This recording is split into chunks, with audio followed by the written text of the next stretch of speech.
Tell us about your testimony. How did you come to know the Lord?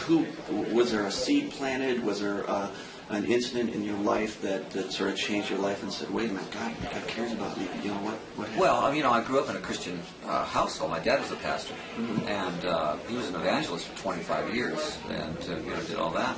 And I used to go up and do missionary work with him with the Apaches in Arizona. My grandfather was a pastor for 75 years. So, I grew up in a Christian home, and my wife's father is a Baptist pastor.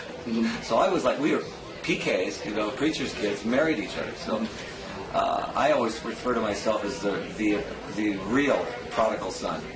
Because, I went out and the Lord let me do everything. Maybe he didn't let me, but allowed it, and then just started reeling me back in, saying, okay, you've seen enough. Now, let's bring you back to where you belong. And when you get out there and you realize that you've had every car, you've had every house, and then all that, you realize that that's not the answer. That there's a great big nothing out there at the end of that.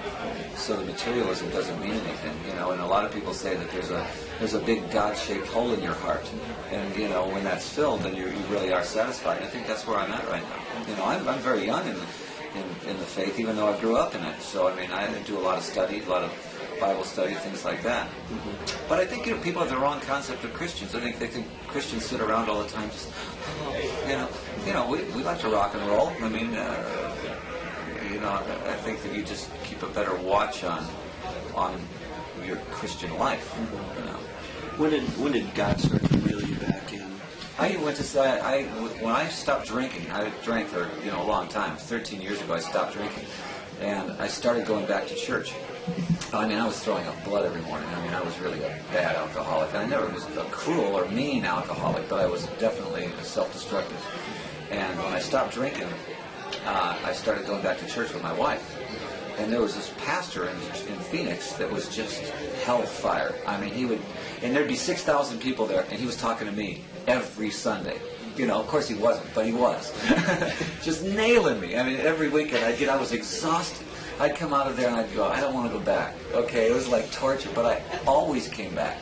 And I finally realized I had to go one side or the other. I had to make a decision, one side or the other, because I was so convicted. The Lord really convicted me and said, look, it's time for you to make a decision here. So I said, okay. And I joined a church called Camelback Bible over there. And that's where I go now.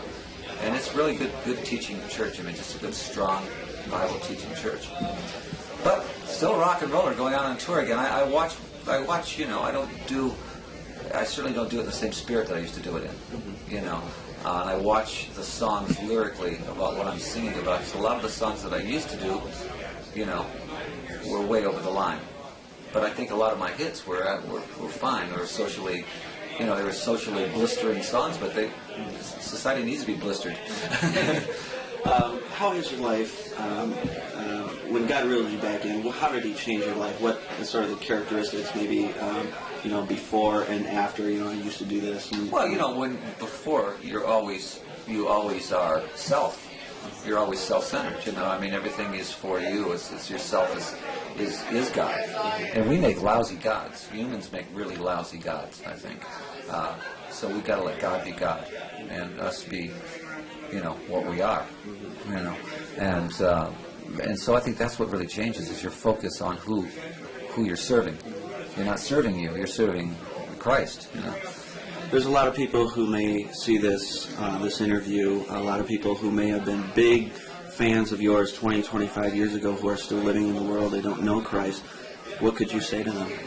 Well, they're going to eventually know Christ, and I hope it's not too late, because if you're at the wrong end, at the wrong time, I think, that's going to be tragic, Like maybe talk to maybe somebody struggling with alcohol or drugs and pornography, that sort of thing. Well, sure. That's what is the world made up of? It's made up of that. The world doesn't belong to us. The world belongs to Satan.